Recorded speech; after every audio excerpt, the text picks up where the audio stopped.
everybody, and welcome to my review. Sorry, I'm going on German there.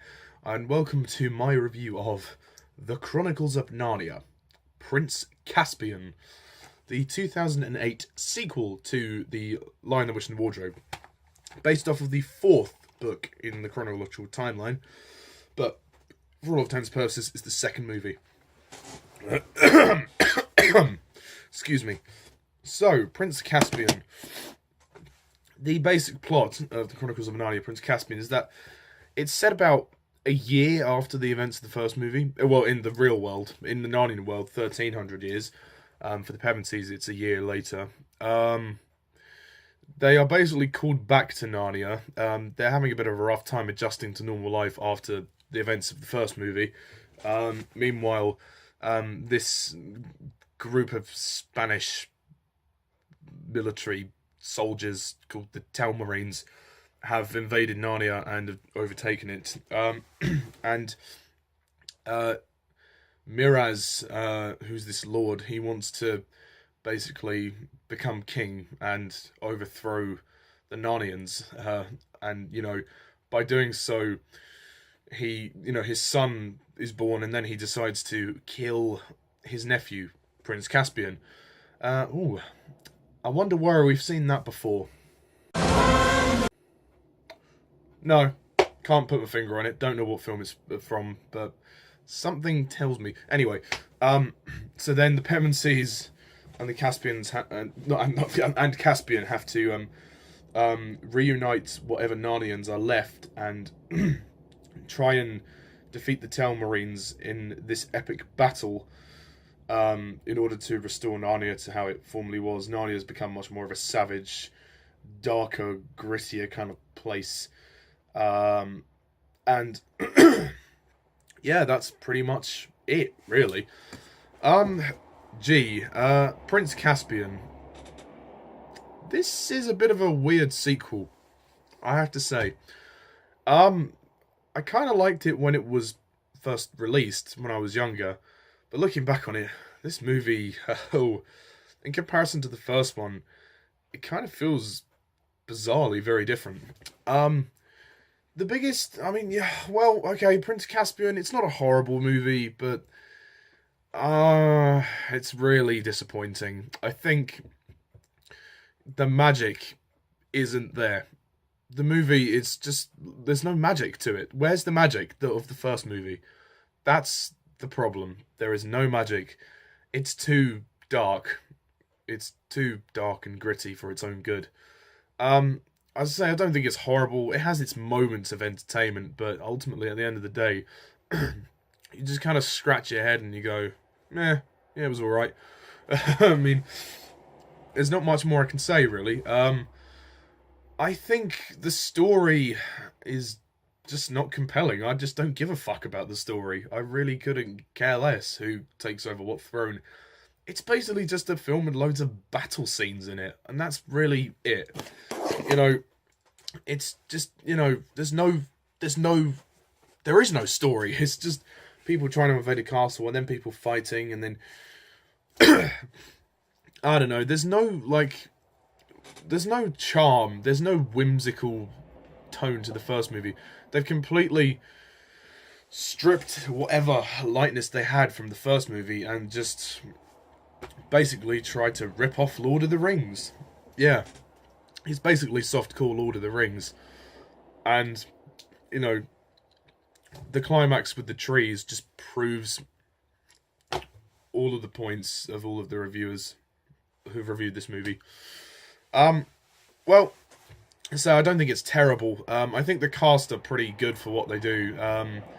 The four kids it's nice to see them back, and I really do think that they are fabulous. They're great together on screen, and I love their family dynamic. You can tell they're sort of brothers and sisters. That comes across very well. There's a nice believability there. I mean, they're probably better in the first movie, but they're still pretty good here for what they are. Like William Moseley here as Peter, he's still quite good. Georgie Henley is still great. She's just as charming as she is in the first one, although she's probably a bit better in the first one. She gets a bit less to do in this one. She doesn't take part so much in terms of the fighting. Edmund, Skander Keynes is as good as Edmund here. His character's really matured into something nice. And yeah, Susan's pretty good too. There's just not much to say. I mean, they don't necessarily develop their characters too much, which is a shame. And then, of course, you have Ben Barnes, who plays Caspian. I like Ben Barnes as an actor. I just get the sense that he was only cast in this movie because he was, let's face it, a pretty boy. And, you know, he was cast basically for eye candy. That's all I'm going to say.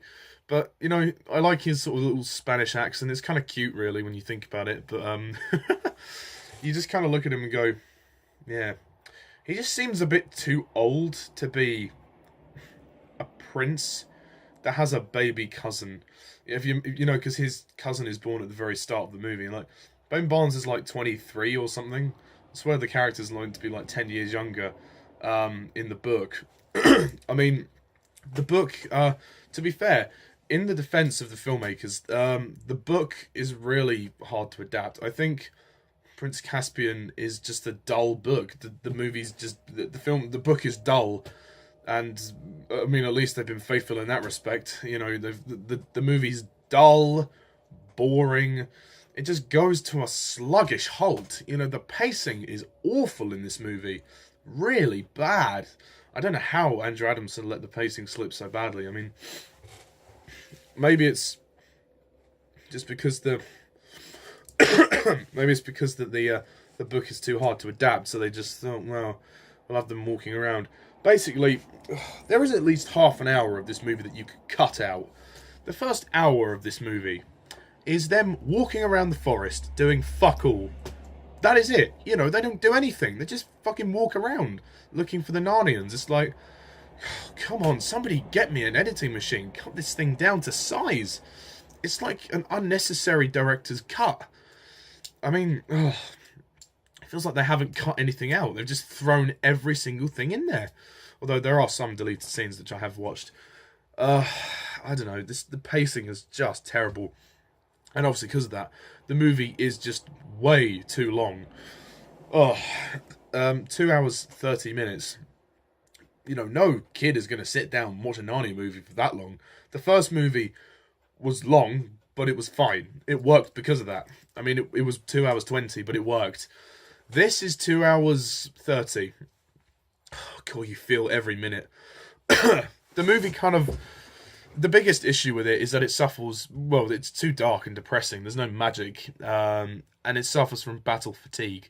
By that I mean there's just way too much fighting. There's way too many battles. And the movie... I feel like the movie is just flipping back and forth. You know, it's like going, okay, talkie scene... battles, talking, battles, talking, battles, talking, battles, blah, blah, blah.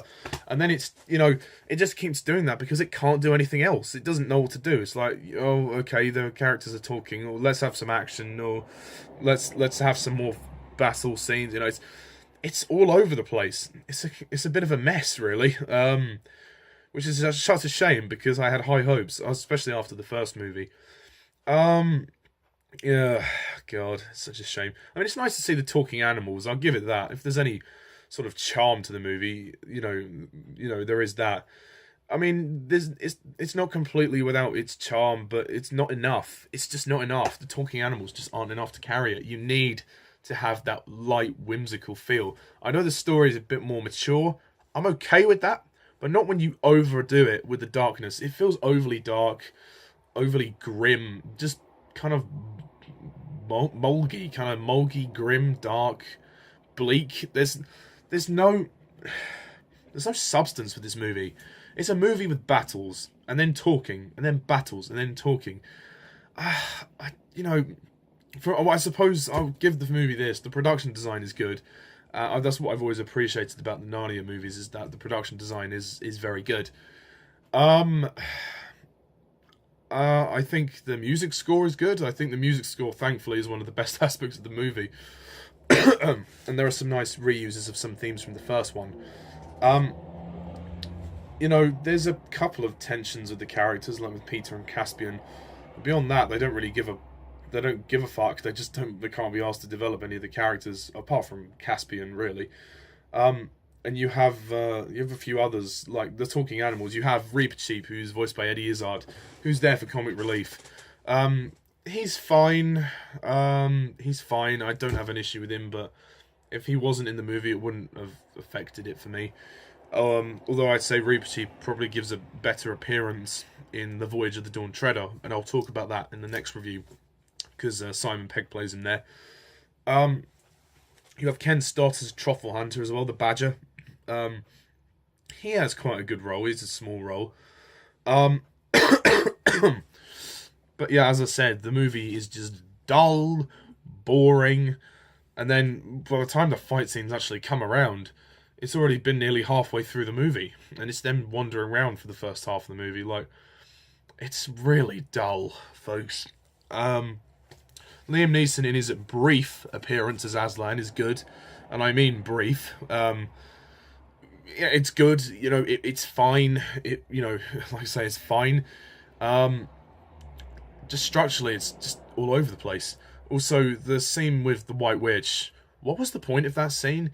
Like, they're trying to resurrect the White Witch, obviously, because what's his name, Nickabrick, the dwarf, lost all hope in the kings and queens, and them rebelling. So he's like, oh, let's resurrect the White Witch, because I mean, first, it's just a pointless scene. It's just to add more action into the movie, and apparently it was a lot longer, but it was chopped down. It's just a pointless scene. I mean, it's not Tilda Swinton's fault. She gives a good cameo for what it is, but it's just a completely unnecessary scene. And like I said, if it wasn't in the movie, it wouldn't really have made much of a difference.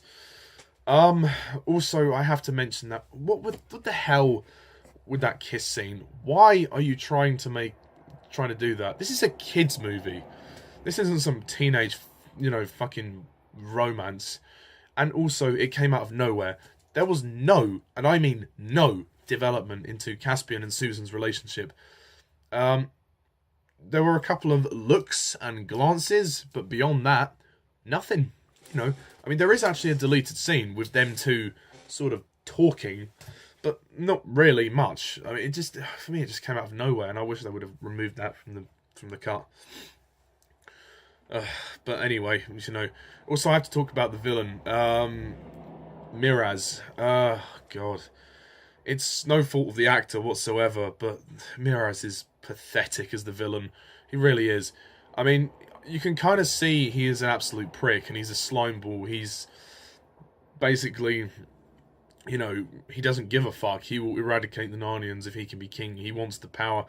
Like I said, I'm trying to remember what film that is, but I can't think about it. There's a film that I know it's similar to, but I'm not sure what it is. Nonetheless, he's a very generic villain. Also, I don't get the point I don't see why he fights Peter. Peter has no quarrel with him. Why doesn't he just fight Caspian? Because essentially, he's never met Peter. He's just fight Caspian. Their uncle and nephew. The fight, it would mean more. You'd actually be more engaged in the fight. I mean, it's a good fight. It's well staged, but you're just like, well, these guys have never met each other, so what quarrel do they have, It's just things like that irritate me about this movie. Speaking of which, I do complain about the battles, but I do have to say the battles are very good for what they are. They have been very well choreographed and very well staged, and there are some hard-hitting moments when in the first battle when characters do die, so I give the movie that. It had its hard-hitting moments. And like I said, some of the performances are nice. Peter Dinklage gives a good performance here as Trumpkin, who becomes the dear little friend of Lucy, which is nice. But it is way too long, far too much action, too much talking. It just can't quite get the magic. It doesn't feel like Narnia. There's no magic in this movie, which is really disappointing. Good music score, good visual effects and CGI. I will give it that. Good visual effects and CGI. Andrew Adamson's direction this time is very sloppy. Very sloppy. I just think he struggles to deal with all of the political mumbo jumbo of Narnia, if you want to call it that. All of the sort of the him and all the kings and queens of all the exposition stuff. Andrew Adamson kind of struggles with. I don't know whether that's because he's more used to simple stories, but this seemed like a bit complex for him to deal with. And, you know, because of all of the... I mean, obviously, we know about this exposition anyway because of the first movie, but, you know, trying to... For the characters in this movie to try and, you know, talk about it, it was, I think, hard for the writers. It's just not written as well as either. I mean, there's some moments of comedy, fleeting moments of light relief... but really, I mean, it's not depressing. I wouldn't go that far. It's dark, it's gritty, it's gloomy, it's bleak, it's murky. But there are, it has a wafer thin smidge margin of heart. There's a incy witsy bit of heart in there. It's not enough. It's not enough. I mean, I don't know why there was so much emphasis on the battles this time. And the last scene of the film is very touching, I'll give it that, when the Pevensies have to leave and Aslan says that basically Susan and Peter, they're too old now, they can't come back. You know, they've learnt what they can from the world and they can't return, and Peter and Caspian saying goodbye is very nice. And it is a pretty nice ending, and obviously the last line of the film being the last line of the book, I left my new torch in Narnia, that's nice. But I gotta say, guys, Prince Caspian, it's just not a great movie. I do like the opening scene, actually, when Caspian is escaping from the castle after his cousin has been born. That's nice. Like I said, you know, it has its moments of entertainment. I mean, if you just sit back... If you can get past the first hour, then you can find some enjoyment out of it. But it's slow, dull, battle-fatigued, and also it tries too hard to be like a Lord of the Rings movie, and it just doesn't work for me. I mean, you know, I don't know. It just feels like, I mean, there's basically, there is a line between homaging something and then ripping it off. This movie goes a bit on the latter. The walking trees, I think, was a bit too far, and the water spirit at the end. I thought that was a pretty, you know, blatant rip-off of the Fellowship of the Ring. And as a Lord of the Rings fan, you're like, I know that C.S. Lewis and J.R.R. Tolkien were friends, and I appreciate that they may have had some of the same ideas. But if the films could have shown this differently, then I think it would have been ideal. You know, I mean, I will say this. It's not horrible. I do enjoy parts of the movie, but compared to the first one, this is a major letdown. But I will give Prince Caspian a pass, and I will give it a 6 out of 10. I'll come back when you call me. No need to say goodbye. Just because everything's changing doesn't mean it's never been this way before. All you can do is try to know. It's a passable, you know, it'll do. It's fine, you know, it's a good, decent entry. But there's no magic to it whatsoever, which is why I probably found it so boring. Yeah, it's definitely the weakest of the three movies by far.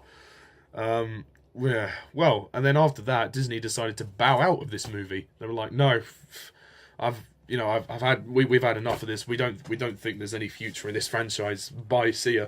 So Walden Media were left in a bit of a shambles. They were like, "Well, we want to do another one, but you know, Disney have pulled out, so we can't do it." Luckily, the good studio that is 20th Century Fox took on board the third movie, The Voyage of the Dawn Treader, which will be the next review. Which isn't directed by Andrew Adamson. Yeah. I mean, I would say if you like Prince Caspian, that's fine. Absolutely fine. It's your opinion. It's your opinion. I respect that. But for me, there just wasn't enough in it compared to the first one. However, I am very much looking forward to reviewing The Voyage of the Dawn Treader, which will be the third and final review. Well, until the Silver Chair, obviously. They are going to release the Silver Chair at some point. I don't know when, nothing's been confirmed, but the script is in development. So, yay, the Narnia series will continue, hopefully. But yeah, that's it, folks. Let me know what you think of Prince Caspian down below. Do you agree? Do you disagree? Let's talk. Let's compare. And, yeah, stay tuned for my review of Voyage of the Dawn Treader. So thank you guys all for watching. And as always, I'm Mr. TARDIS11. See ya.